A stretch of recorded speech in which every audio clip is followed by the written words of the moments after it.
Bonjour, je suis Mathieu Moi, et non pas le Ventacard comme indiqué sur les slides. Donc le Vent, c'est qui? Je vais vous mettre son CV ici. C'est un ancien élève de Lyon 1 qui était à votre place il y a quelques années, qui était très bon paraît-il, mais j'étais pas là encore à l'époque. Et puis qui revient chaque année dans ce cours pour parler d'agilité et de ce qu'il fait dans son métier. Cette année, ça s'est mal goupillé du point de vue logistique pour qu'il vienne, donc c'est moi qui vais parler, mais c'est assez transparent quand même. Et donc de quoi on va parler aujourd'hui? On va parler du modèle Spotify, qui est une façon de faire passer l'agilité à grande échelle. Donc on l'a déjà dit dans les slides précédents, les méthodes traditionnelles de Agile, style Scrum, en général, elles vous parlent de ce qui se passe dans une équipe, de typiquement moins de 10 personnes, et on a moins de choses dans ces méthodes-là qui vous parlent de comment on organise un ensemble d'équipes ou comment on organise plus que 10 personnes. Voilà, donc la petite histoire de laquelle on va partir, c'est vous êtes une petite start-up de quelques personnes, ça se passe super bien, votre start-up, elle commence à super bien marcher en Scrum, et puis petit à petit, vous vous retrouvez avec beaucoup plus que les 7 plus ou moins 2 personnes de Scrum, et du coup, se pose la question, comment est-ce que je fais pour continuer à être agile, mais en étant une très grande équipe et en gardant de l'efficacité dans mon travail. Donc ça, c'est une expérience qu'a fait l'entreprise Spotify il y a quelques années. Eux, ils se sont organisés et puis ils ont fait un retour d'expérience qui a été réutilisé par d'autres entreprises.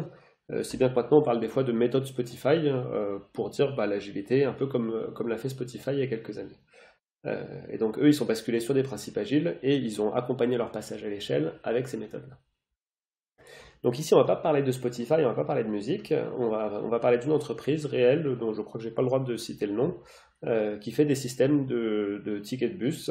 Dans les bus, vous avez de quoi composter vos billets, euh, et puis vous avez aussi le contrôleur qui circule avec sa machine à contrôler les billets.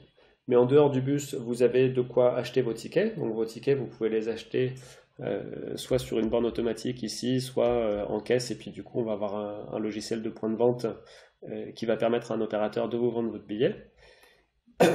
Et puis on a aussi des gros panneaux de contrôle qui permettent de faire des statistiques sur tout ça, etc. Et qui permettent non pas à l'utilisateur, au contrôleur ou au vendeur, mais à l'organisation elle-même d'avoir une vue globale sur tout ce qui se passe dans les bus et dans les systèmes de paiement.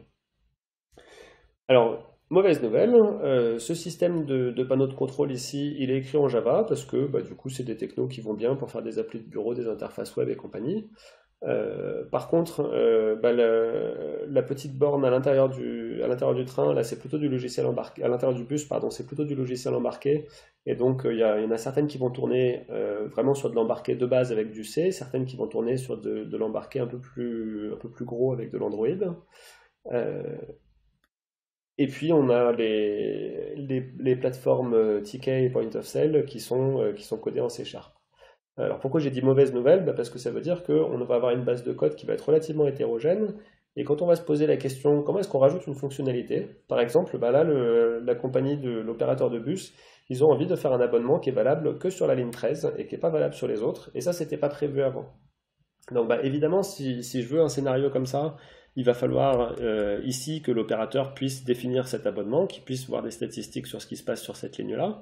Il va falloir ici que le vendeur ait une petite case vendre l'abonnement de la ligne 13, que ici dans l'interface et dans le modèle qui est en dessous, on ait un bouton acheter un ticket uniquement pour un abonnement uniquement pour la ligne 13. Et puis le contrôleur, évidemment, il va avoir envie de pouvoir mettre une amende à quelqu'un s'il est dans la ligne 12 et s'il n'est pas dans la ligne 13. Donc il va lui falloir des fonctionnalités en plus également. La petite borne à composter, il va falloir qu'elle soit capable de dire moi je suis une borne de la ligne 12 et je ne suis pas une borne de la ligne 13 pour qu'on puisse savoir si l'abonnement est valable ou pas, etc., etc. Et donc pour pas mal de fonctionnalités, une fonctionnalité, ça va être un truc transverse. Il va falloir coder un petit peu de Java, un peu de C Sharp, un peu de C, un peu d'Android. Alors une façon de faire ça, c'est de dire, du coup, on va avoir une équipe ticketing d'un côté qui va s'occuper des ventes de tickets, une équipe validation qui va s'occuper des bornes de validation et des contrôleurs, et puis une équipe back-office qui nous fait le gros panneau de contrôle, etc. Et puis du coup, on va avoir une équipe de gens qui sont spécialisés en C Sharp, une équipe de gens qui sont spécialisés en Android et en C, une équipe de gens qui sont spécialisés en Java. Donc si on fait ça, comment ça va se passer quand on va avoir une fonctionnalité qui arrive à développer? Ben, on va prendre cette fonctionnalité et on va la répartir dans les différentes équipes. Donc là, je reprends mon exemple de l'abonnement qui est valable que sur une ligne. Et ben, il va falloir prendre cette fonctionnalité abonnement valable sur une seule ligne et la découper en différentes sous-portions qui vont être réparties dans les différentes équipes. Donc par contre, attention, ça veut dire que chaque fonctionnalité elle va être répartie entre plein d'équipes différentes. Et du coup, il va y avoir plein d'interactions entre les différentes équipes au sein d'une itération. C'est-à-dire que si on fait du Scrum de base, au début de l'itération, on décide, on va faire la fonctionnalité abonnement sur la ligne 13, et tous ces machins-là, ils vont communiquer par une API. On va avoir le back-office ici qui va contenir une API, qui va être exposée au client Android ici, et donc on va rajouter des éléments dans l'API ici, et on va les utiliser de l'autre côté. Comment est-ce qu'on fait pour se mettre d'accord sur une API quand on n'est pas dans la même équipe? Alors, il y a un moment où l'API, il va bien falloir la figer, il va falloir dire, voilà, là on a tel et tels éléments dans notre API, mais par contre, pendant le développement, on peut avoir envie d'itérer, de commencer un truc, de changer, que le client Android, il dise, bah non, finalement, c'était pas exactement de ça que j'avais besoin, on va le changer, etc. Et du coup, on n'a pas très envie de dire au début de l'itération, on va faire une grosse spécification de l'API et on va faire un truc qui va être figé dans le marbre. On a envie que ce truc-là, il reste vivant pendant toute l'itération et que donc les interactions elles puissent se faire librement entre les différentes parties du logiciel. Et du coup, pour ça, le fait de mettre tout le monde dans la même équipe, c'était pas la meilleure idée. Donc, quand même, il y a des intérêts à ce système. C'est pas celui de la méthode Spotify, mais c'est très facile à manager au sens où, alors plus facile, peut-être pas très facile, mais les gens d'une équipe, ils ont une culture commune, ils ont les mêmes compétences. Euh, L'équipe est homogène, donc quand un équipier a envie de progresser en C++, bah, il se trouve qu'il a plein de gens, non pas en C++, en C Sharp, il a que des gens qui sont compétents en C Sharp autour de lui. Donc du coup, quand il pose des questions à ses coéquipiers, il progresse naturellement. Donc par contre, coordination des équipes constante, y compris à l'intérieur d'un sprint, c'est-à-dire qu'à l'intérieur d'une fonctionnalité, on est vraiment obligé de se synchroniser tout le temps. Manque de visibilité, on voit pas très bien ce qui se passe sur les autres équipes. Et puis le revers de la médaille sur le côté équipe homogène, c'est que du coup on est relativement monotâche et du coup il y a une routine qui a tendance à s'installer un petit peu. Voilà, on est une équipe qui fait du Java, on fait du Java toute la journée, on fait tout le temps du Java et le jour où on en a marre de faire du Java, bah, on continue à faire du Java parce que c'est la seule chose qu'on fait dans l'équipe. Manque d'autonomie puisque du coup les équipiers doivent se synchroniser avec les autres et du coup l'équipe à proprement parler n'est pas autonome. Et puis il y a une fragilité de la chaîne. Si jamais dans une équipe il y a quelqu'un qui est malade ou si jamais il y a quelqu'un qui est parti en congé à ce moment-là ou quelque chose comme ça et qu'il y a une équipe qui est défaillante à un moment, du coup vous vous retrouvez avec plusieurs briques technologiques qui sont parfaitement faites dans les autres équipes, mais il manque une des briques qui fait que la fonctionnalité ne sert à rien. Et là on est sur le syndrome du travail qui est fait à 95%. Ok, presque tout est fait, n'empêche qu'il n'y a juste pas le back-end. Du coup il n'y a pas le back-end, donc on ne peut pas utiliser les fonctionnalités en production. Donc pour répondre à ça, il y a une façon qui est de réorganiser les équipes. Donc on va partir de cette organisation équipe ticketing, équipe validation, équipe back-office. Quelles sont les compétences des développeurs dans ces équipes? On a des gens qui font du C# d'un côté, des gens qui font de l'Android et du C au milieu, et puis des gens qui font du Java de l'autre côté. Donc l'organisation initiale, c'était des équipes qui étaient faites comme ça, et là ce qu'on va faire, c'est qu'on va reboloter tout ça, et on va dire, en fait, la notion d'équipe, du coup, ça va plus être une équipe mono-compétence, mais ça va être des équipes qui vont être fonctionnalité par fonctionnalité. Et donc, et puis évidemment, c'est pas parce qu'on fait de l'agilité qu'il faut pas tester, vous avez bien appris ça vendredi dernier. On a aussi des testeurs dans chaque équipe. Là, quand on discute avec des gens dans les milieux agiles, la notion de testeur, le test, il est de toute façon très très important dans les méthodes agiles. Il y a une question, c'est est-ce qu'il faut avoir quelqu'un dont le métier c'est de tester, ou est-ce qu'il faut avoir quelqu'un dont les compétences c'est de tester, mais qui peut aussi faire du pair programming avec quelqu'un d'autre et qui peut programmer aussi. Donc dans certains cas, on va avoir des gens qui sont vraiment dédiés au test et qui ne font que ça. Dans d'autres cas, on va avoir des gens qui ont été recrutés parce qu'ils sont très forts en test, mais qui ne font pas nécessairement que ça. Dans tous les cas, dans une équipe agile, il y a des gens qui s'occupent de faire du test. Et puis du coup, alors là, ce qui s'appelait à peu près l'équivalent de ce qui s'appelait Scrum Master avant, s'appellera Squad Leader ici. On parlera plus d'équipe, mais on parle de squad. On a un jargon un petit peu différent histoire de se distinguer des autres méthodes. Et donc ici, au lieu d'avoir des équipes par compétence, on a des squads par fonctionnalité. Alors par contre, ça risque d'être le bazar, puisqu'on a des gens qui ont des compétences complètement différentes au sein d'une équipe. Donc, comment est-ce qu'on fait pour garantir que tout ça est aligné? Alors, il n'y a pas de méthode miracle, mais ici, il y a un petit schéma qui est assez sympa pour essayer d'illustrer qu'est-ce que c'est l'alignement, qu'est-ce que c'est l'autonomie. L'alignement, il y a une direction commune et les gens savent où ils vont. L'autonomie, c'est on y va de la façon qu'on veut. Donc, de manière un peu illustrée, si on n'a ni alignement ni autonomie, là c'est vraiment le bazar, tout le monde va dans le désordre, il n'y a pas d'objectif commun et c'est pas très productif. On peut donner peu d'autonomie et avoir beaucoup d'alignement. Là, c'est le chef qui dit, bon, allez, on va traverser la rivière, vous construisez un pont et vous allez tous dans la même direction, tout le monde va au même endroit, etc.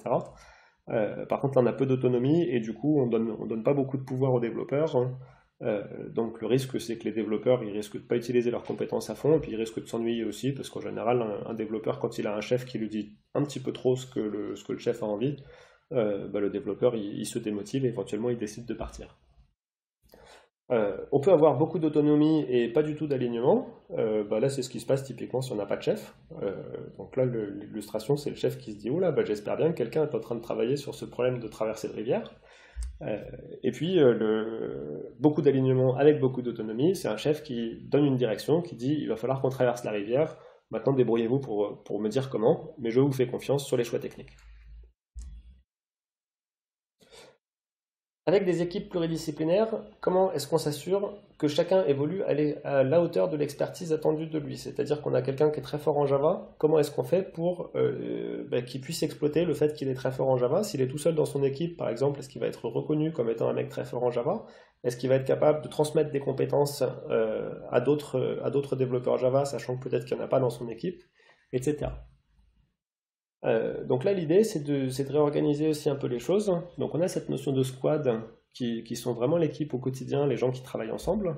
Et puis ce qu'on va rajouter, c'est des chapitres. Donc un chapitre, c'est un ensemble de personnes qui ont une compétence commune et qui ont envie de se synchroniser ou de s'aider à monter en compétences. Et donc on va avoir de temps en temps une réunion de tous les développeurs Java. Là, l'intérêt, c'est que cette réunion, du coup, on a des gens qui ont tous la même compétence, mais qui ne travaillent pas tous sur les mêmes fonctionnalités, et qui, du coup, vont permettre de donner une vision vraiment en largeur sur toute l'entreprise, puisqu'il y aura au moins un représentant de chaque équipe à cette réunion, et que, du coup, on aura vraiment un panel très large de fonctionnalités qui vont être représentées.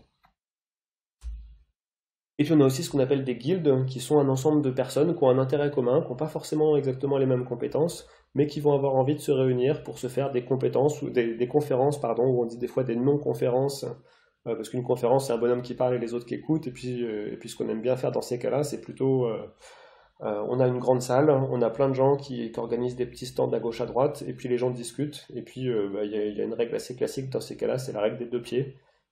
Quand vous êtes à un endroit et que vous estimez pas que vous êtes utile, vous prenez vos deux pieds et vous marchez pour aller à un autre endroit où vous estimez que vous serez plus utile.